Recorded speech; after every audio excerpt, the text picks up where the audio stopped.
घाव अभी भरे नहीं हैं। दर्द भरी कहानी बयां करते शरीर पर चोट के निशान और ऐसी भयानक यादें जिन्हें ये लोग शायद ही कभी भूल पाएं।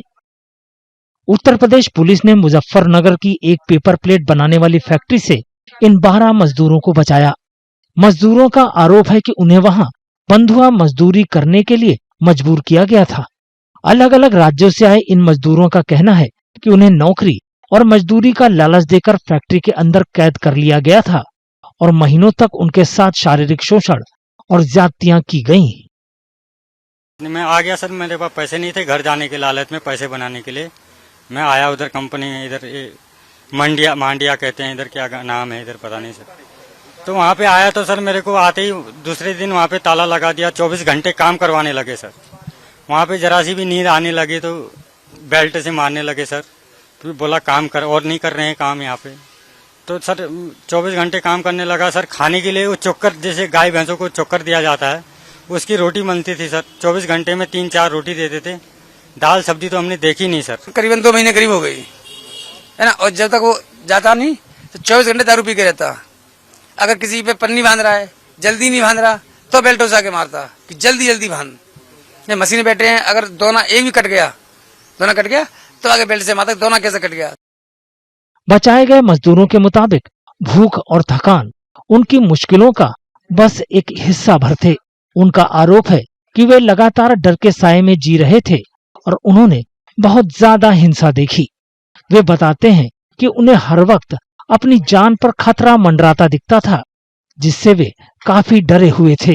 कुछ लोगों का तो ये भी दावा है कि कैद के दौरान उनके कुछ साथी मजदूरों की मौत हो गई।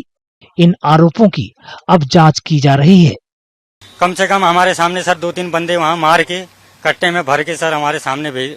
जो भी बंदा वहाँ पे आया सर अच्छा नहीं गया सर। किसी के हाथ पैर तोड़ दिए, किसी के कुछ तोड़ दिए। हमारे सामने वहाँ पे पिस्तौल रखी थी सर, काम नहीं करते थे, कभी दीवार में फायर करता था। बचाए गए मजदूर उस पल को याद करते हैं जब उन्हें कैद से भागने का मौका मिला और उन्होंने स्थानीय पुलिस से संपर्क किया, जिसके बाद बचाव अभियान शुरू किया गया। फैक्ट्री में अंदर आए, हमारा फोन छीन लिए, मारपीट हमको स्टार्ट कर दी, बेल्ट से मारते। बाद में अंदर आए तो अंदर बहुत पहले से मारते थे इनको, पहले से ये वेतन खत्म कर दिए।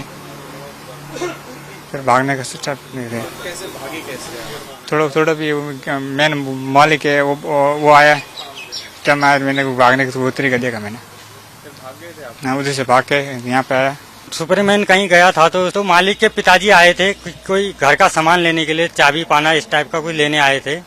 तो इतने में हमने राजस्थान वाले बंदे को इशारा कर के तो गेट के बाहर एक जरा सा कुछ तिरपाल का वो है, तो उसके नीचे हमने छुपने के लिए बोला था उसको। हमने कहा तू जा भाई, जैसे भी है थाने पे जा, कहीं पे जा, तो हमारी जान देख, थाने पे जाके थोड़ा बोलना है। इस टाइप से हमने उसको बाहर निकालवाया। तो उसके बाद जाके हमने थोड़ा ही जाके थाने में जाके पुलिस वालों ने थोड़ा हेल्प करके हमारी। कैद से आजाद हुए मजदूरों के परिवारों ने भी आखिरकार राहत की सांस ली। महीनों तक उन्हें ये नहीं पता था कि उनके अपने कहाँ हैं और वे जिंदा भी हैं या नहीं। पोस्टर में फोटो लगवाई सर ने, सब कुछ किया, पर हमारे लड़के का कोई पता नहीं लगा आज तक। फिर यहाँ से जब फोन गो अभी 4-5 दिन कि तुम्हारा लड़का यहाँ गिरनेट था कहीं पर, तो हम लोग अपने गांव से भागते हुए अपने बेटा के पास आ गए। हमारा तो जीना ही आराम हो गया था, हमारा बेटा नहीं मिलता तो हम मर जाते। 4 दिन पहले की बात है, कम से कम हमारे पास में यहाँ का फोन आया, तो बोले कि आपका भाई यहाँ पर तीतावी थाना में है, आप उनको लेने के लिए आ जाओ। तो मैं ठीक है, हम वहाँ से हैंड टू हैंड निकल गए, सब काम छोड़ के वहाँ से निकल गए। और यहाँ आते ही कम से भाई से बातचीत हुई और भाई से मिले। हम भाई से बहुत खुश हुए, भाई को 4 महीने के बाद मिला, बहुत खुश हुए।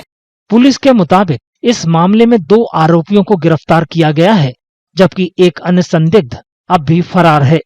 मामले की जांच जारी है और बचाए गए मजदूरों को जरूरी मदद दी जा रही है। अंकित बालियान है, उसके पिता को गिरफ्तार किया गया है और एक शिवा त्यागी है, उसको गिरफ्तार किया गया है और अंकित बालियान वहां से फरार हो गया। उसकी तलाश में हम लोगों ने विमेन टीमें बनाई है और टीमें लगातार दबिशें दे रही है। अभी बहुत जल्दी उसको पकड़ लिया जाएगा। दोनों पकड़े हुए अभियुक्तों को जेल के समक्ष माननीय न्यायालय के समक्ष पेश किया गया है। उनको जेल भेज दिया गया है।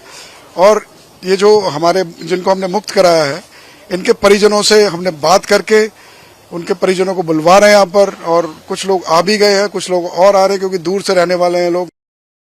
पुलिस ने आरोपी पर मानव तस्करी रोधी कानून के तहत मामला दर्ज किया है। साथ ही मैन्युफैक्चरिंग यूनिट में हुई मौतों के आरोपों की भी जांच चल रही है। निश्चित तौर से हमने ह्यूमन ट्रैफिकिंग एक्ट भी लगाया है। इसमें जो हमारा ह्यूमन ट्रैफिकिंग वही एक्ट लगाया गया, 370 आईपीसी जो हुआ करता था पहले, वही धारा लगी। इसमें आजीवन कारावास की सजा भी है। और साथ ही साथ एक संज्ञान में और आया था कि इसमें जो कि कुछ लोगों का जो है उस दौरान त्रासदी या उनको टार्चर के दौरान उनकी मृत्यु भी हो गई थी, और उसमें फिर बॉडी को डिस्पोज ऑफ भी कर देते हैं। इस संदर्भ में एक सूचना मिली थी, इसके आधार पर पोस्टमार्टम भी कराया गया था। उसमें उस आधार पर भी अगली धारा की वृद्धि की जा रही है। इस हफ्ते की शुरुआत में 12 बंधुआ मजदूरों को बचाया गया, जिनमें नाबालिग भी शामिल थे। जांच पूरी होने के बाद वे अपने घर लौट जाएंगे। आपके राज्य की खबरें, आपके शहर की खबरें सबसे पहले जानने के लिए देखते रहें अमर उजाला। चैनल को सब्सक्राइब जरूर कर लें और पाएं हर अपडेट।